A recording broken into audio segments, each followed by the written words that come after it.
Executive Committee meeting to order. At this point, I will open up the public hearing for the 2016 Wood County budget, and I would call on our Finance Director, Mike Martin, to come forth and give a presentation in that regard. Mike?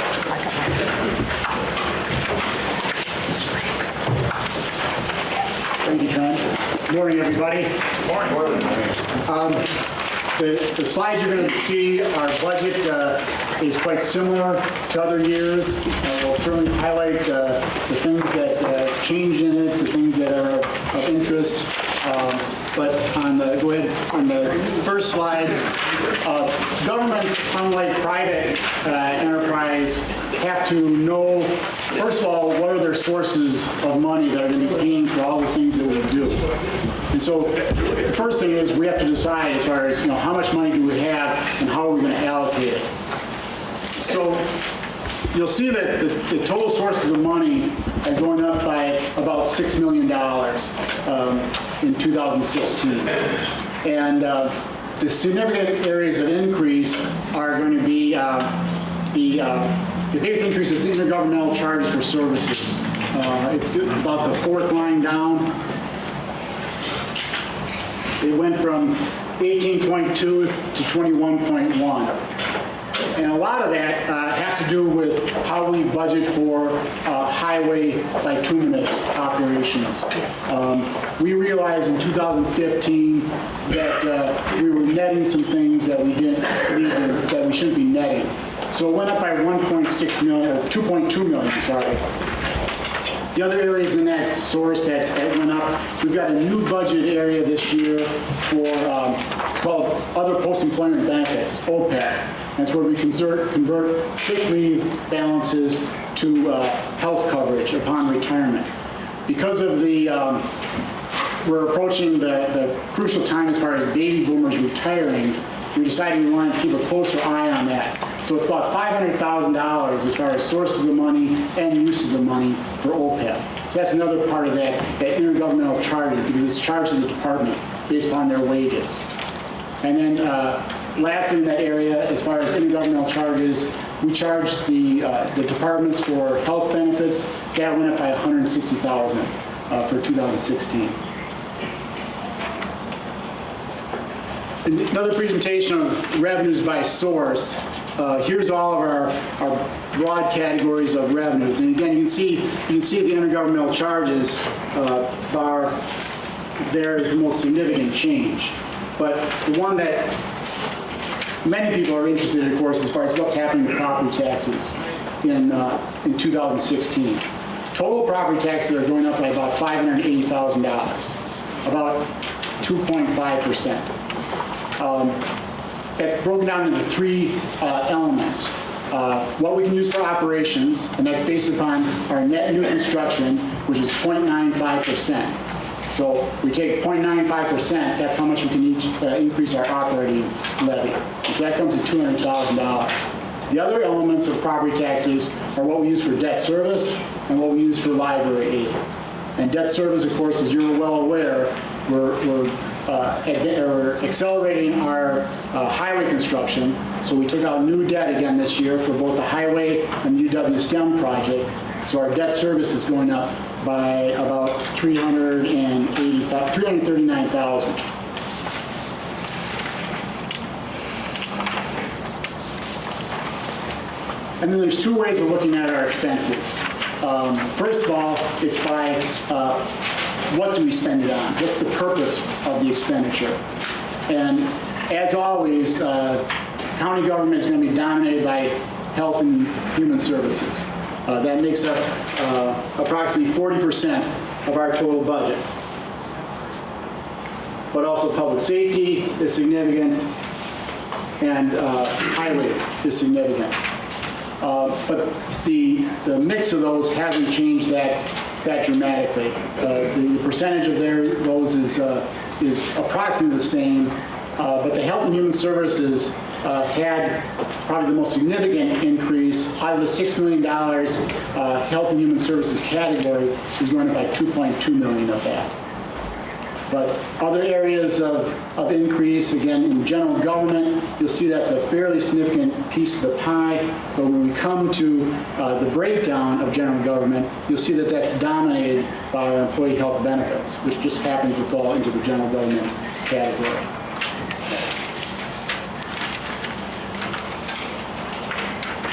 And here's a presentation, again, by comparative bar charts as far as our function of our expenses, our purpose of them.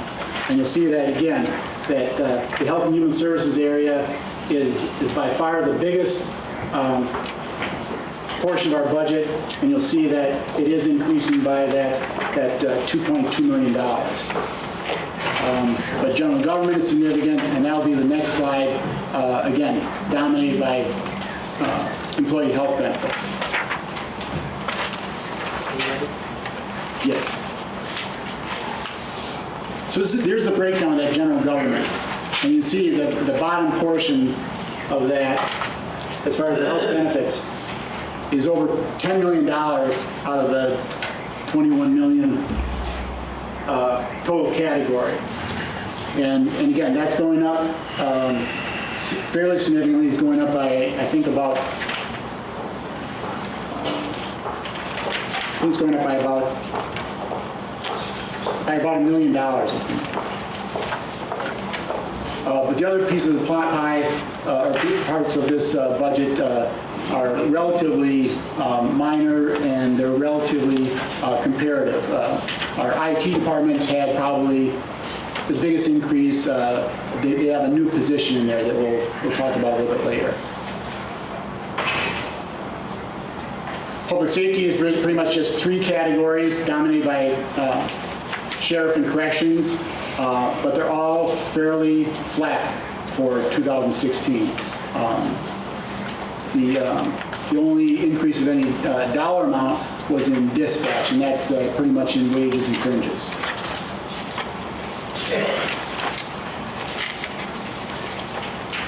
This is highway, including the construction. And so again, some of the presentations of highway are taking the borrowed money out of it, but this includes the borrowed money. And that's towards the top of the slide. And you see that the borrowed money, the construction is going down by a little bit. And that's because in 2015's budget, we had a contribution from the Bureau of Indian Affairs of about $300,000 that assisted us in our highway construction. But the highway maintenance is going up dramatically. And again, just when I was talking about the intergovernmental charge for services, that's where this is reflected also on the expense side. In the bituminous area, we were netting some things, and now we're showing them at gross. And so that increases this category fairly dramatically.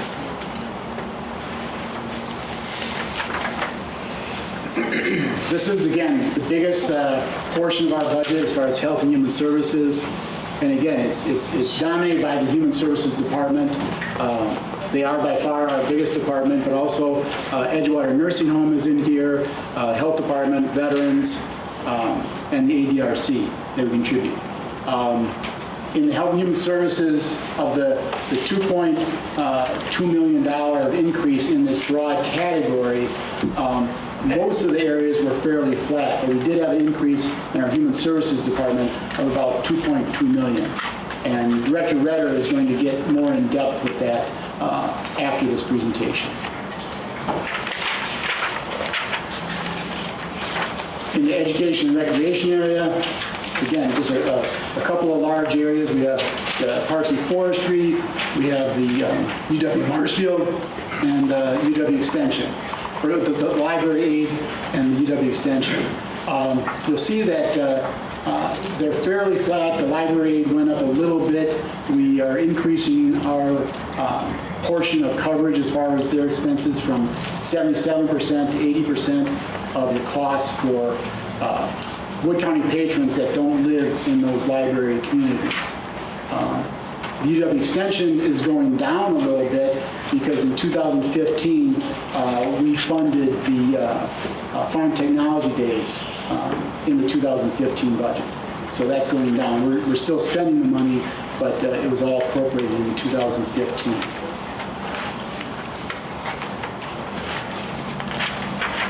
Here's the areas that are in the category of conservation and economic development. The biggest change, of course, is in the economic development area, and the reason that that's going down fairly dramatically is in 2015 we funded the Hewitt and Marshfield Connector Trail project, and that was I think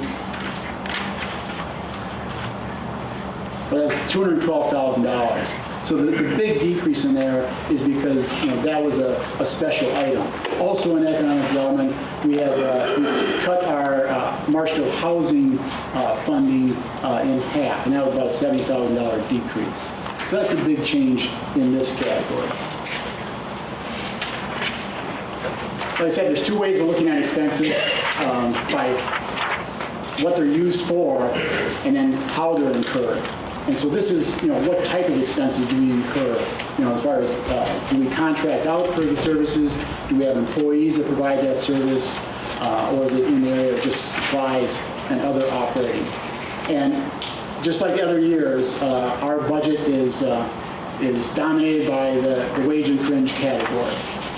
You'll see that in almost every government that we're in the service type of entity, and so wages and fringes are going to be a big part of our budget. The areas that increase in this area, wages and fringes are going up by about $1 million, and that's a combination of some new positions, which you talked about a month or two ago, as far as like the psychiatrist, psychologist at Norwood, and we also are in the process of still implementing our wage plan. So there's steps, and there was a cost of living increase, which was part of this increase. But in the supplies and expense area, again, that's where we're going to have the increase in the bituminous operations, and also that's where we have employee health benefits are in that supplies and expenses.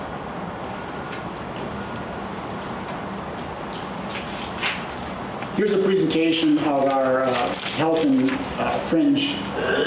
wage and fringe category. And the drops that you see are likely when two things: when we either contracted out, where we had CCCS or CCCW, when we moved that out to another entity, when we probably had the Act 10, where our retirement benefits dropped dramatically. But in the last couple of years, of course, we've had the new wage plan. And so you'll see a fairly smooth, steady increase in that. So it's going up by about $1 million for 2016. Here's a breakdown of our full-time equivalents, our positions that we have. And once again, it's dominated by our broad category of health and human services. Other areas, and that's the purple bar in there. Public safety is pretty flat. The others are pretty flat. When we get into some of the small numbers, you can't see the difference in this bar chart. I think in the next slide, you'll see where we actually have specific changes in our positions. And here's by department. Here's FTEs over the last several years. And for 2016, I've color-coded the ones that had changes. On some of them, it's hard to see in this on the overhead, but we had a decrease in clerk courts. That happened to be a position that they added in 2015, and they decided not to fill. So you can see that they're going back down to their previous FTEs. Edgewater's FTEs went down by 1.5 positions. That was mostly in nursing and dietary, where they're just attempting to cut costs.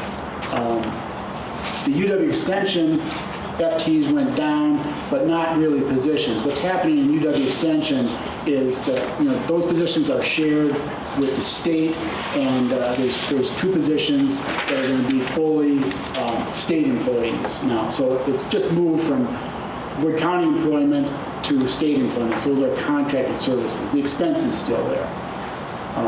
But the increases are just pretty much in two areas. We've got a new network analysts that we're going to be hiring in 2016, and human services, we had 4 net positions, and like you were shown earlier, that's in that psychiatrist, psychologist at Norwood. So, but bottom line, total FTEs went up by 1/4 of a position.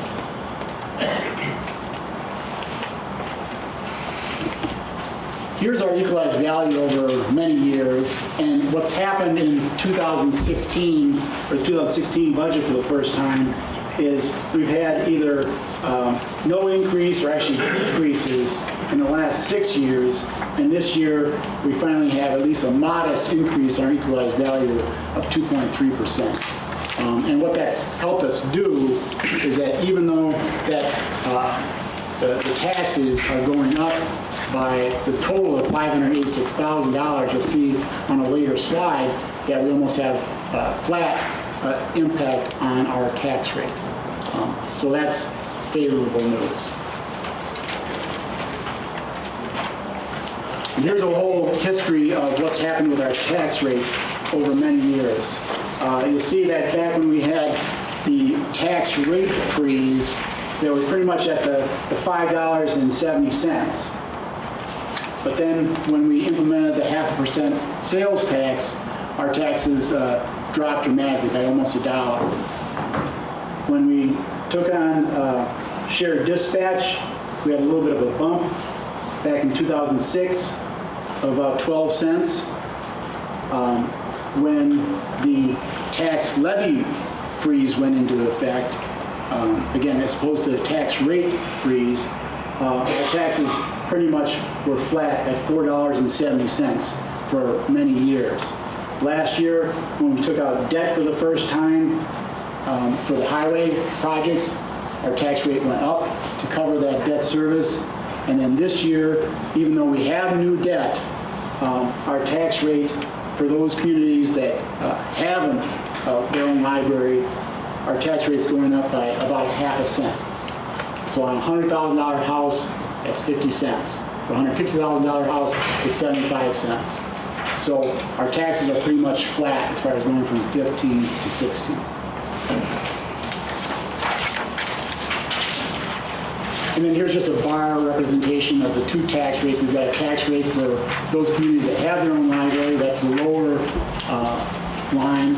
And those that don't have a library that contribute towards the county aid to libraries, that's the upper line. Here's a slide that I just showed for the first time last year because, again, even though the Treasurer's Office, collects the taxes in the second half, county share of that total taxes is fairly minor. It was less than 20%, and it dropped for many years. And you'll see that it's bumped up for 2014, last year's rate. And even though our tax rate went up a little bit, the big increase as far as our share of the total tax bill is because the tech school tax rate got cut approximately in half last year. So that's our share of it went up because theirs went down very dramatically.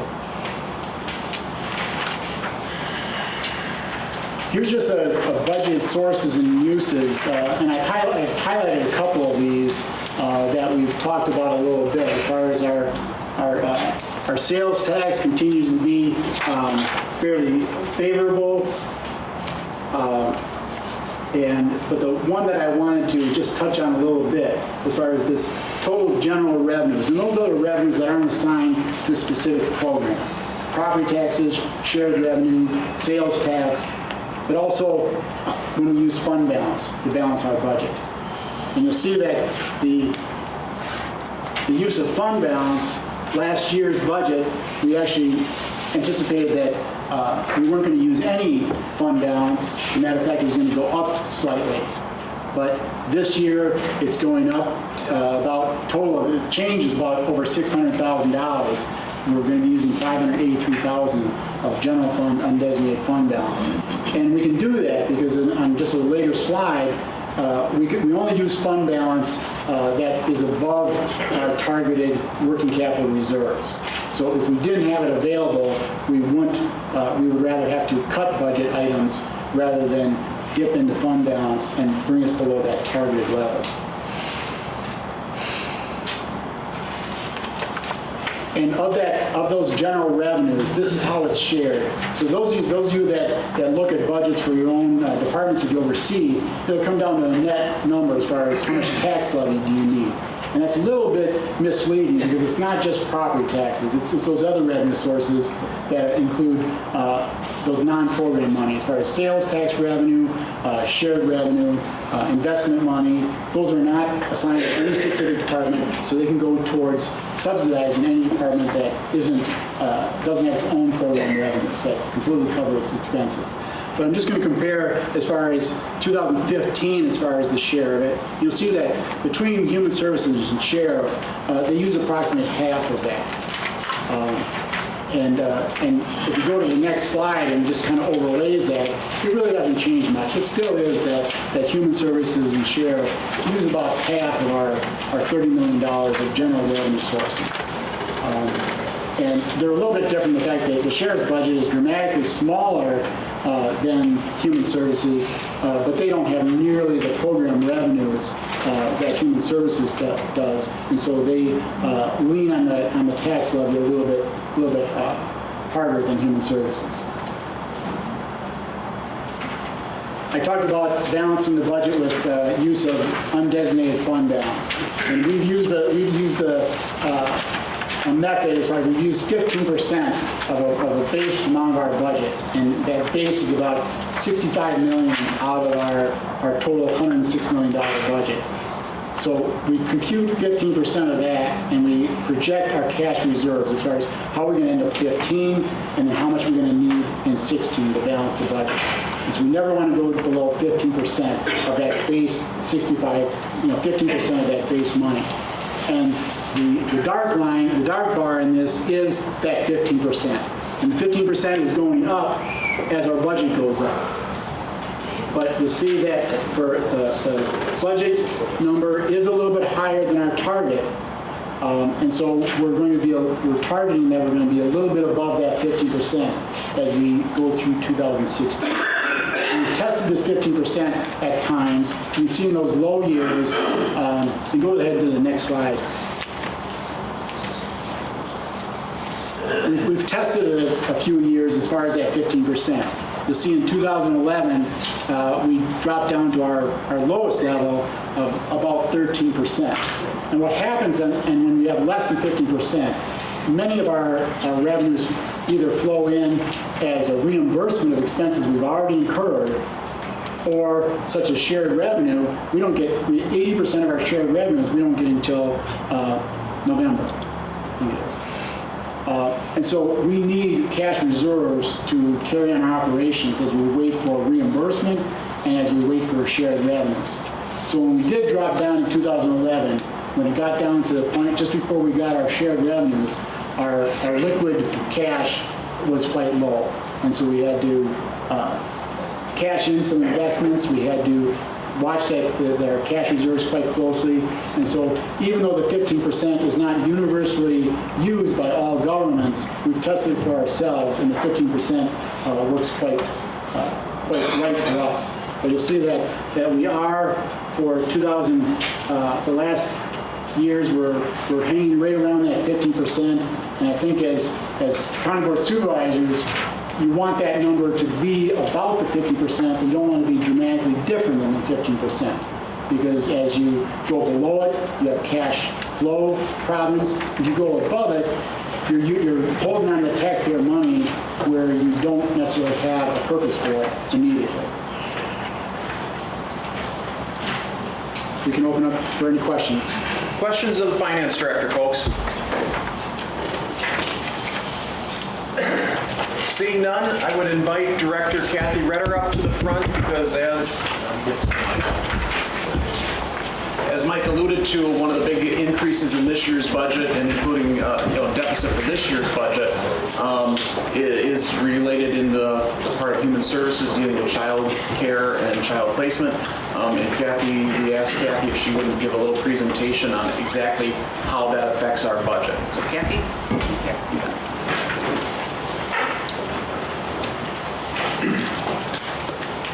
it.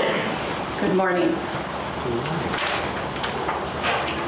I've tried to outlay the slides in a similar manner to Mike's so that it would look similar and you'd have an understanding of the slides. And then I'm also going to be talking about some specific areas where we've seen some dramatic increases and to give you a little insight into what's happening in terms of children's, in particular in Wood County. Our first slide, thank you, shows our sources of revenue on the community side. And when you think of human services, I would ask you to think about it in two separate areas. One is the community side, which is all of our programs, non-institutional type, and then also the Wood County Annex and Health Center where we have Norwood Health Center. And so our budget, while ultimately gets rolled together, we have these two different divisions, so to speak. So I will be talking about both of those separately, just to give you a little bit more detail. As you can see, when you look at the community revenues, a little over 50% of our revenues come from intergovernmental dollars coming to us. Property tax that supports the community services is currently at about 30%. And public charges are about 19%. And if you notice, there is an increase in public charges from 15 to 16. The intergovernmental is going down just a little bit, and property tax has gone down just a little bit in terms of percentage, but not in relationship to overall dollars. Next slide, please. This next slide takes a look at expenses by the source. And one of the things I think it's important to understand is if you look at our personnel services are much higher than the rest of the county. I think the overall county was a little over 40%. On the community side, we're almost at 50%. So what that in essence means is every time when we have a step and or wage increase, as well as health insurance costs going up, it hits our department pretty dramatically because of the number of personnel we have. Just to give you an idea, on the community side, between the wages and health insurance, we started the budget planning process with a deficit of $309,000 that we had to try to figure out. That was the cost of the health insurance increase and the projected wage steps. So we started with that as something we had to try to figure out how we were going to cover that. In addition to that, we contract for a lot of services for clients as well. Those contracted services may be locally here in Wood County, so, or they may be out of county depending upon the specialization of the service we need. And you can see that supplies and expenses and fixed charges, those kinds of things are relatively flat, not much change. The next slide begins to show you a breakdown more specifically of where the dollars are going that we're expending by sort of these large categories that we have in the budget. The first is administration, and you can see there's relatively little change in that. Administration is a catch-all kind of department. We pay our family care costs out of that department. We have a number of IT in there, a variety of different things. So it's not just administration in the way you might typically think about it. It's a lot of support and overhead that goes to support the community programs as well. If you look at the economic support services, you can see that there's an increase in that in terms of expenses. That's all covered through intergovernmental dollars. If you recall, we were selected as an FSET food share employment training provider. That started in April of 2015, so in 2016, for the first time, we're seeing a full year of that. And all of those additional costs associated with food share employment are covered from the state, as well as going to a portion of paying some of our overhead costs as well. But the big area, if you look at, you can see there's a dramatic increase in family services. And I'm going to talk more specifically about that in just a couple of minutes. But family services is where we are working with children that are abused and neglected here in Wood County, as well as juveniles that may get into some legal trouble, some truancy, delinquency, different crimes they may be committing in the community. And we'll get into just a little bit more detail on that. You can see that children's long-term support, very little change going on there. And lastly, you can see mental health and AOTA changes going on. The changes in mental health and AOTA are related to some of the increases, some of the psychiatry time that Mike talked about will be also in outpatient as well as at Norwood. But those positions are being funded through direct charges. So we're not using any tax levy dollars in that increase in mental health. One of the things I'd like to move on to then is to really sort of zoom down a little bit more in terms of family services to give you a better feel of why there's such an increase in 16. One of the things I'd just like to mention as well, you can go to the next slide, thank you, Mark, is that not too long ago our financial manager was at a regional managers meeting, and we're part of the northern region, and one of the things the regional managers began to talk about is what's happening in their family services budget. Almost all of the counties in the northern region are seeing some pretty dramatic expenditures in out-of-home care or alternative care for kids. So what's happening in Wood County is being seen in some of the other counties as well at the northern region. Just to give you a little background, the 2014 census that's done by the government, and it is a projection, showed that about 21.9% of Wood County population are under the years of 18. And when we talk about family services, we're talking about kids typically under the age of 18. And so that comes out to about 16,120 kids that our department has some responsibility for if there's abuse or neglect. So that's the population we're talking about. A couple of things influence what we do with kids. The first thing is that when we get a call about abuse or neglect, that call is taken, information is gathered, we look at databases, we try to make some determination about what the concern is. It's then routed to a supervisor who reviews the materials and makes a decision based upon state standards. Do we screen that referral in, or do we offer perhaps voluntary services, or is there really no concern there and we will shut the case at that point?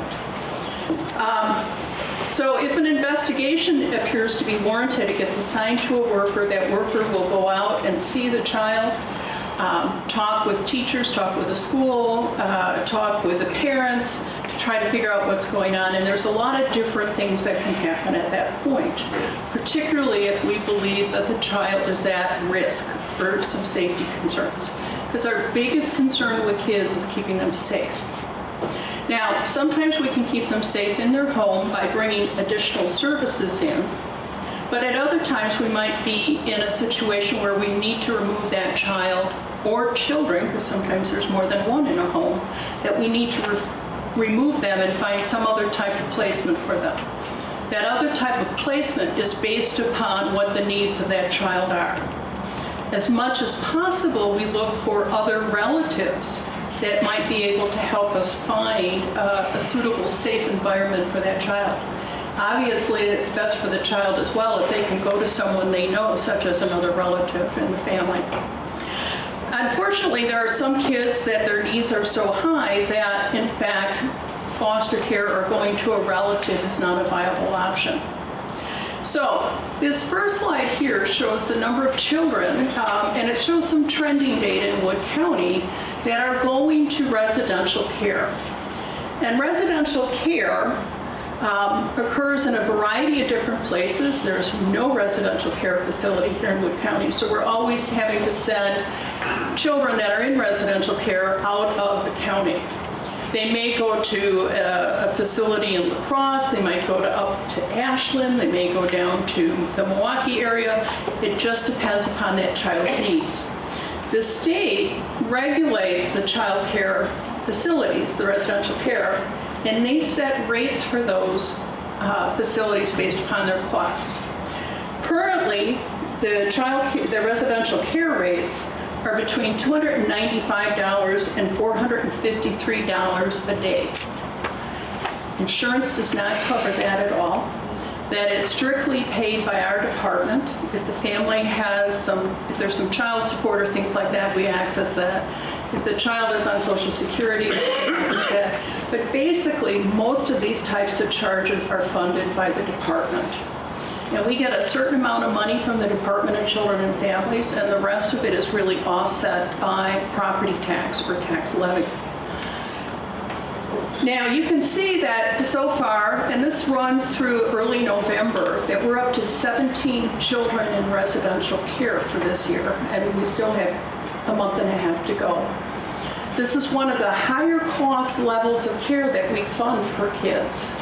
And one of the things I can tell you is that we're seeing that because there's such a demand for this, residential care programs are getting choosier about who they take. They have a much bigger number of referrals that they can take to look at.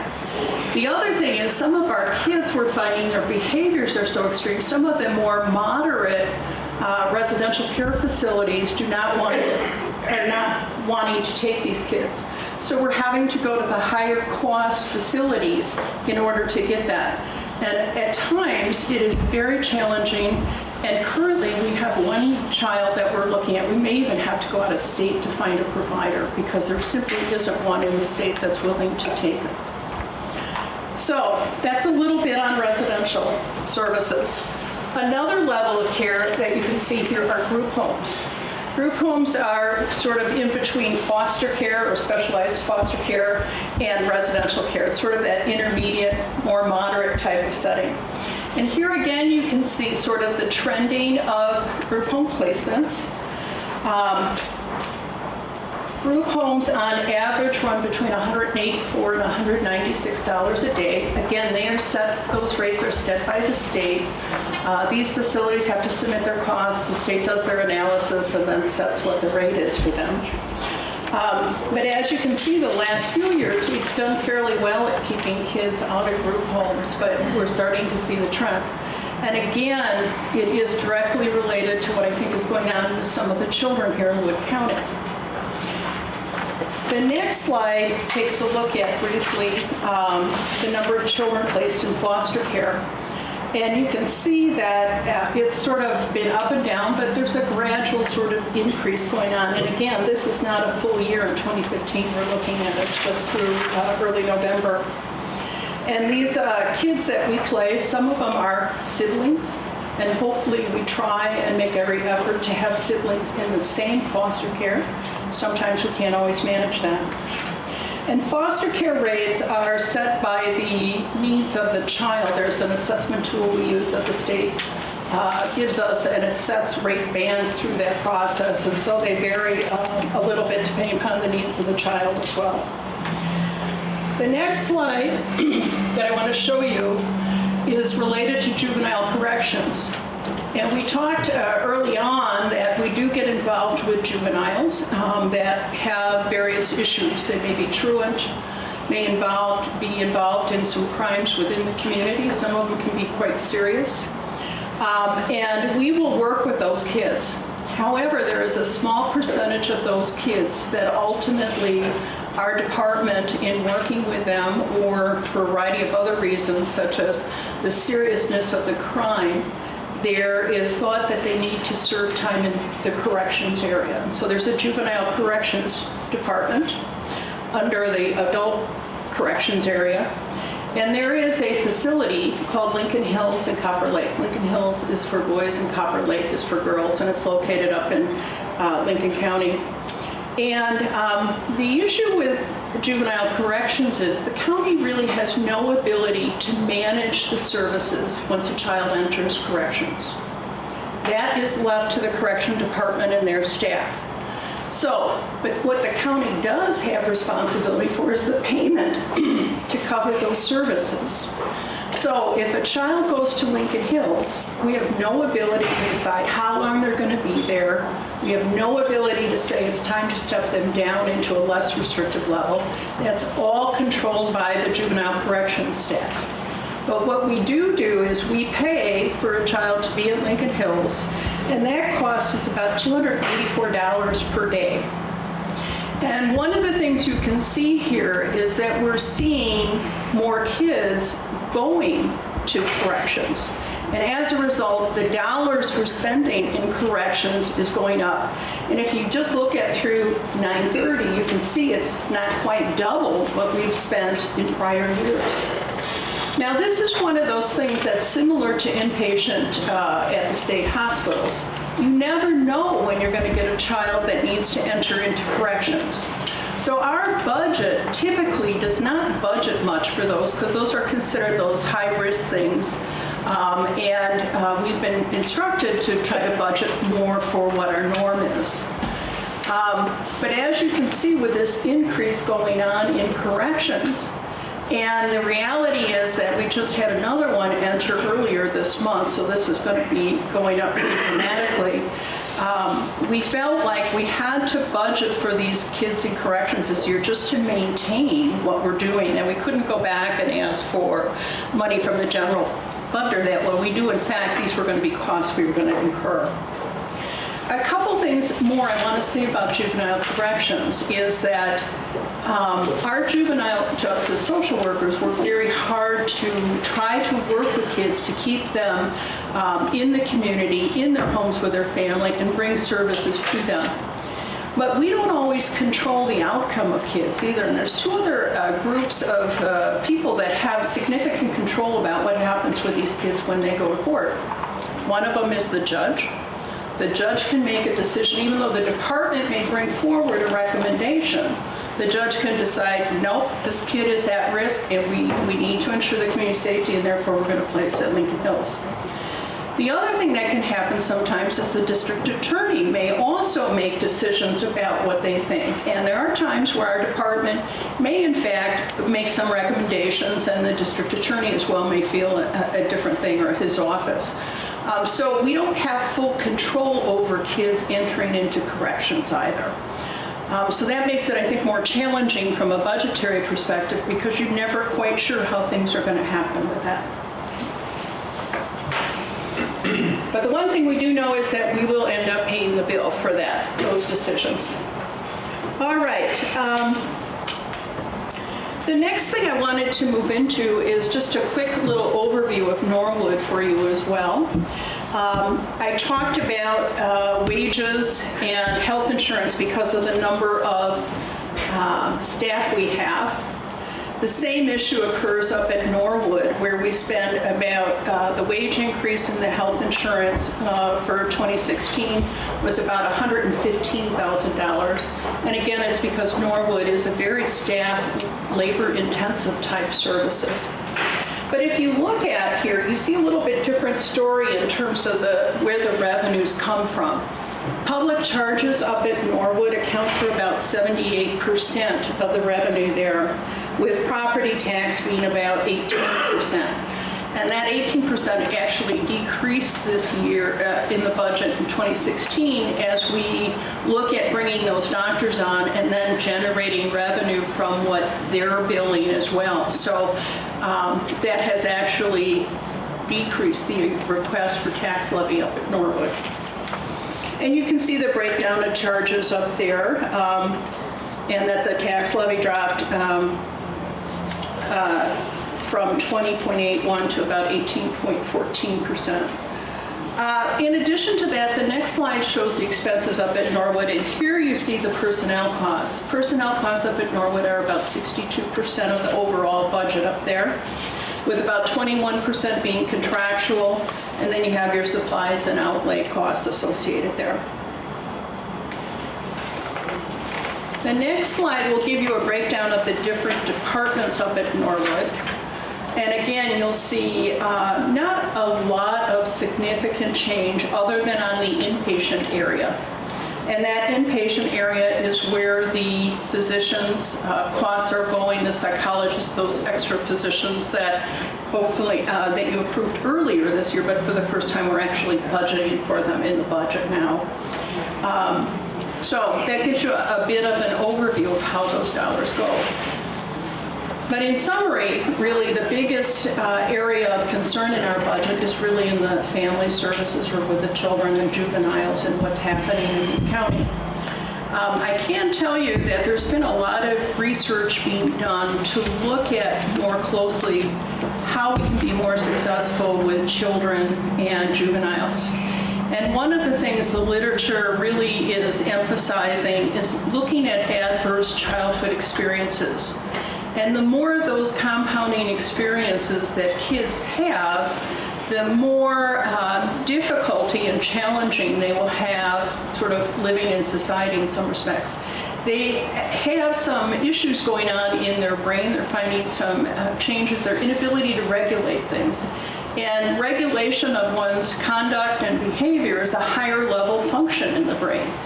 And so as we learn more about these things, our interventions will be able to target them more specifically. And it also leads into an initiative that our department has taken on and will be taking on for the next several years, which is looking at becoming more trauma-informed and trauma-insensitive as an agency. So. Any questions or Supervisor Zerflu? Thank you, Mr. Vice Chair. Kathy, I'm just kind of interested, I'm not too enamored with the 17-year-old delinquents or correction, people being now tried in the adult courts coming back. What effects is going to have on our, I presume, as you said, huge expenses that we're footing for Lincoln Hills? Because I presume if a 17-year-old commits a felonious act, he's not going to go to the county jail for any length of time. He's now going to be going to Lincoln Hills. Or am I incorrect on that? Well, the devil's always in the detail, and the bill is still sort of evolving at this point, Supervisor Zerflu. But as I understand it, there will be, and just to give a little background to the rest of the county board supervisors, there's a bill pending that 17-year-olds who have historically been tried in adult court will be coming back under the juvenile code. And there are some exceptions, though, and those individuals that get more involved in severe violent crimes and various things will not be brought back as a juvenile. They would be waived into adult court, as I understand it, under the proposed law. So what is of concern is this bill has been floating in the legislature for a couple of years now, and we can't seem to get clarity on what kind of, how they're going to fund that service. And many of you may not recall, but back, and I can't tell you the exact time, but at one point juveniles at 17 years of age were under the county's responsibility. When they transferred them to adult services, they also took a large pot of money with them to cover their costs. They don't seem to be as interested in giving us dollars back if we take these kids back. So WCA and the Human Service Association has taken this initiative on, and we've been talking with legislators.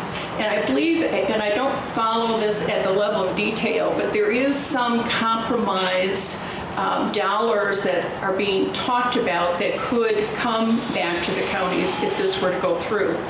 The unfortunate thing is because it involves 2 or 3 different systems, it's hard to know how many kids there actually are and what the costs are. And so there's talk about having some reserves available so that if a county expends more than what they may get initially, there is a way to access those dollars. And I think our chairman of the county board, being on WCA, follows this issue pretty closely, and he and I have had a couple of discussions on it, and that's the last I've heard about it at this point. Well, what the law says it's going to do and what actually, how it's applied by judicial or whoever else is involved is quite another thing, so thank you very much. Kathy, if I may real quick, yeah, it's 17-year-old and it would be nonviolent first-time offenders. So that alleviates a little bit of that fear, but the original projections on the cost to do that were in the $15 to $17 million range. The state has offered a compromise, basically saying we'll fund $6 million of that, and if there's additional funds needed, we will allocate those later. I don't like that. So I went to the author of the bill and I said, I'll tell you what, you allocate $20 million, and if there's any left over, we'll give it back. He didn't like that either. My gut feeling is it will pass in some iteration this year. We as a counties association, our county, interest in mind, we want as many dollars as we can get, because the cost, they have not figured out a way to break down what that actual cost would be, but they're figuring about in the neighborhood of $16 million, about $8 million of that directly related to Milwaukee County though. I think the other thing that is always worrisome is when they pass this legislation, there are not typically increases in the funding as inflation and other things impact those costs. So the other thing I would be concerned about, as you're seeing, our state aids has been relatively flat for years, even though our costs as a county in providing these services keep going up. So that would be another concern with the 17-year-olds coming back, that those costs will rise over time, and will the state continue to increase the funding or not? Historically, they have not. And ironically, in speaking to the author of the bill, they said we had some guarantees from the finance chairs that this would happen. And when we talked to the finance chairs, they said nobody's talked to us yet. So that's kind of how things tend to work down in Madison from time to time. Well, I know that you've been coming to Chairman Fire's Public Safety Committee, and we seem to have a lot of resolutions, and we read a lot of resolutions from other counties, but here's one that I highly encourage us to really get moving on, because like Brad alluded to, the money doesn't come back too quickly from Madison. Can I add one more thing? You're right, it impacts a lot of other places. It's that spider web effect we talk about. What's interesting though, when people look at budgets and they say, how can you be guessing to the tune of $500,000 or $1 million? We've always been very conservative in this county, and we were looking at 16,000 kids that are in a pot, so to speak, and 3 of them could impact the county to the tune of in excess of $500,000 a year. We're doing the best we can, but those are tough numbers to project. So although the budget's going up, we're trying to err on the side of safety rather than the other direction. In some years it's children and families, some years it's mental health that drives our budget, and you never know which year, and you just hope they don't both happen at the same time, because that creates. Chairman Roetter alluded to in the last Health and Human Services Committee I was at about how much one child can cost over the course of their till they're adults. Thank you. Any other questions for Director Roetter? Thank you. Appreciate it. Now my turn. And I'm just going to elaborate on a few things that were mentioned already. The library aid, they are moving towards, the library board, Supervisor Zucco sits on that, they're moving towards a full reimbursement, and it seems to be in 5% increments. State statute requires that we pay 70% of those expenses, but we're kind of making inroads to be more equitable for the people that do have libraries to those that don't have the libraries, so that those that don't, townships essentially, are paying their fair share. The wages and fringes, as everybody has alluded to, are certainly going up, and that's not a bad thing. We developed the wage plan. Supervisor Wagner was key on that with the ad hoc committee. Going in stepped increments upwards, when the executive committee looks at the comparables, looks at surrounding areas, looks at outside businesses as to what we should be at, this is appropriate. The only question is, how do you fund it? So going forward, I know the finance director wants to be very involved, or wants this to happen, is have a dedicated source to fund those pay increases and those step increases every year instead of kind of winging it. Now there's a bunch of different pieces to that puzzle. Some of it's tax levy, some of it is not. Some of it's reimbursable. There are a few positions in this county that aren't on tax levy. So there's a multitude of different ways of looking at that. Another way, or another source of financing we need to look at, or a secure source of financing, because this county has chosen and continues to choose, for the most part, to fund capital projects as we go, pay as you go. We aren't into taking out debt unless we have unless it's a big project like the STEM project. or the highway project. We tend to fund those as we go. How do you, and we, roughly every year's budget's between $1.5, $2 million in levy that we fund those capital expenditures. Well, sometimes those requests are higher than that. How do you fund those excess expenditures? That's another thing we'll be looking at this year too, whether it's a part of the sales tax, whether it's positive results from the budget, estimates, that all has to be looked at. Are there any questions on the FTE differences? You saw the little tweakings, the extension was pretty well explained. IT, the increase in the IT certainly allows us to be more proactive than reactive in our programming and our updates. I mean, as time goes on, everybody knows that this county runs on computers. It's not punch card computers anymore. It's every system in this county runs on a computer. So I think that was, and really it was pretty much a flush. You saw about a 3% increase in their budget, which wasn't abnormal considering they added a position. So it was pretty much a wash. Again, Mike mentioned the county's share of the total tax bill, again, because of the tech schools. The counties need to do a much better job of telling the story. Lance has talked about this before. And we see the headlines in the paper that tax rates are going up. I got a few calls. I know Lance got a few calls. And I'm sure there are other people that got a few calls. 47 cents a thousand. No, read it again. You have the paper in front of you. This is a conversation I had with one of my constituents who happens to be a friend of mine. Read the paper. Do you have the paper in front of you? Yeah. Read it again. Yeah, 47 cents a thousand. No, read it again. And then they said, oh, 47 cents on 100,000. Yeah, it's 47 cents, which means it's flat. I'm sorry, it was a splashy headline. It told the story correctly, but people get a mind when they see the headline. So it's important that county board supervisors, county department heads, everybody needs to tell the story of what goes on in the county. WCA recognizes this, and we have to recognize it here as well.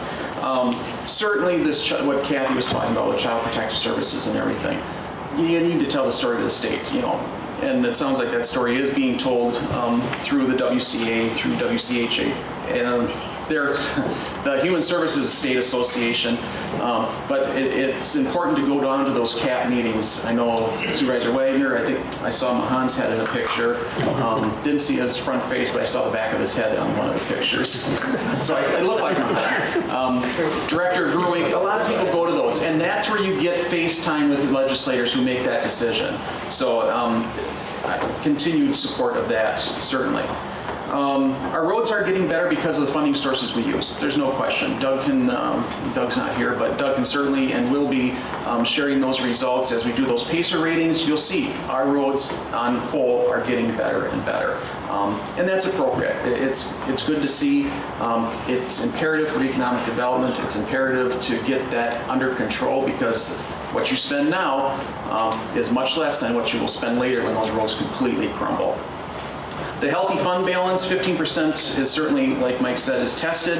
When we got down to 13%, we were looking for places to borrow because November is the key. Until that shared revenue comes in, you look at the checkbook pretty close. That last pay period, do we have enough in there to cover the pay, to cover paychecks until that last check gets in? 15% is tested. It certainly doesn't hurt that we are above 15%, I don't believe, only because of the situation in human services. When you have a 3% increase in expenses in a department like finance compared to a 3% increase or a 5% increase in something like human services, there's a lot of difference between those two numbers. And the county needs to be able to cover those. It is our responsibility. That's why it's imperative that you talk to those state legislators about the issues that are going on in county government. The use of unencumbered balance, and Mike mentioned that, it certainly is relatable to human services. I mean, it is what it is. Those are high cost cases that there just isn't a lot of money coming in from other entities to cover. Certainly, I don't think the picture is going to get any rosier over time. There are people with more experience, Chief Zerflu, Mr. Leitnam, who have dealt with youth their entire careers. I think they can probably see that trend where is probably going to end up doing nothing but going up. So it's a huge issue. We need to be more proactive in how we deal with those so that it doesn't cost us so much money in the long run. The bonding, we're still at a AA, I think I'm saying that, AA2, which is the highest rating of any municipality our size. Well done. I mean, that is certainly indicative of the work that everybody in this room does. Certainly the supervisors, the department heads, Mike and his staff, it's great. The executive committee really does not develop the budget. We don't. It's the hard work by the oversight committees and the staff. They prioritize the services, weighing the financial implications. When the preliminary budgets come in, the only thing really the executive committee has to do is how does it fit globally within the entire county board structure? You know, this is our pot of money. Do all these budgets fit in with that pot of money? So we really don't have a lot of work. Thank God we don't have a lot of work to do. That's why you see these budget hearings take less and less time, because the work is done at the committee, not in the executive committee. I like to think it's good chairmanship, but I know better that it is not good chairmanship of the committee. It's just that Mike's staff has gotten much better. I can't thank them enough for the work that they do, and the committee's work has gotten much better as well. They're very in-depth in that. The committee really liked and hope the oversight committees and department heads found it useful, that new system, or the new way we look at increases within the budget. Marla set up that page where when a budget expenditure goes beyond over or under 10% from the previous year, it pops up on a different screen, and then we want an explanation. Why did that happen? That is cool. I know department heads are probably all shooting daggers at me. Tough, we like it. I mean, it's very informative for the decision makers to know, why is this happening? Not that it happened on some of the narratives, like, well, this went up and this went up. Why? What's the story behind it? We'll probably still be looking at that. We're looking at a larger increase than what we've seen in a number of years in our equalized value. That is certainly can be attributed to the economic development that is happening within this county. There are some people in the back of the room. Jason Angel is here with us. Scott Larson is here from Mackey. Give them a kudos. The work that they do and that the county is small time involved with, but still a partner with them. They do it well. Let's continue to support those efforts. Other guests in the back of the room, if they want to say anything, Dean Montgomery is here from the UW, as well as, I think I got the Associate Dean Bornke, am I right? Or is it Assistant Dean? Associate Dean, I believe it is, yes? It's Associate Dean, okay. Associate Dean Bornke is in the back. If there's any questions on the STEM building, which is a good project going forward. We talked about personnel costs too, and Kathy alluded to those costs. Again, we're going to be working on that, on coming up with a dedicated funding source. She talks about the 50%. In smaller departments, that percentage is actually much higher. You know, when those increases in wages and fringes come into effect, a department like Mike's, that's a much larger percentage than it would be in a large department when you have other funding sources. Are there any other questions or comments in regards to the budget? Any other comments besides Winch on the budget? Supervisor Winch, if you would. Thank you. I'd just like to air our frustration. We donated $30,000 to the Encourage Cooperation. Yes. They in turn then got together with the United Way and they put together what they call a help guide. Okay? Now, if you get a hold of one of these, you look through this, this is basically a brochure telling people how to get more government assistance, including a free cell phone.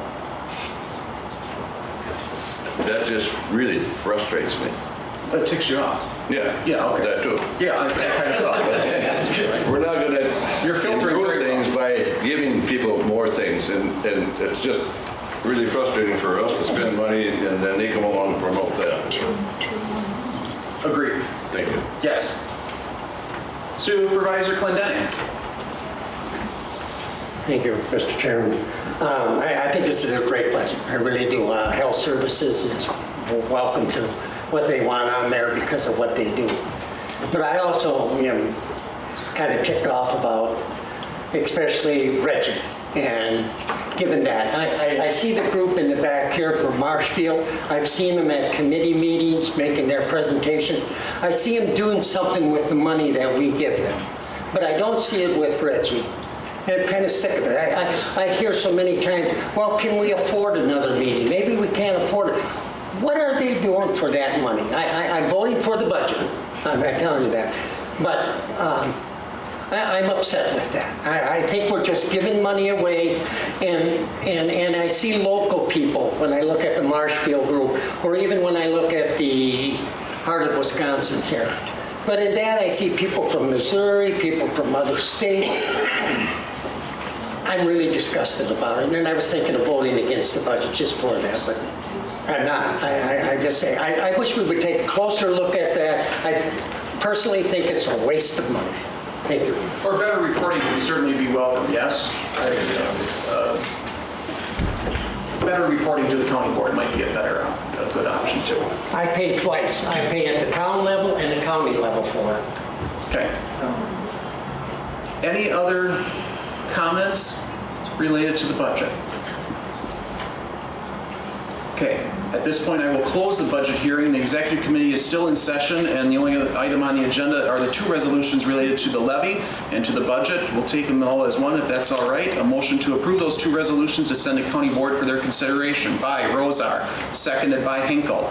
Discussion. All those in favor signify by saying aye. Aye. Opposed? That motion carries. A motion to adjourn would be, unless Lance, you want any, okay. Motion to adjourn would be in order, which would be by Plimmel, seconded by Handler. Move your arm. Thank you. All those in favor signify by saying aye.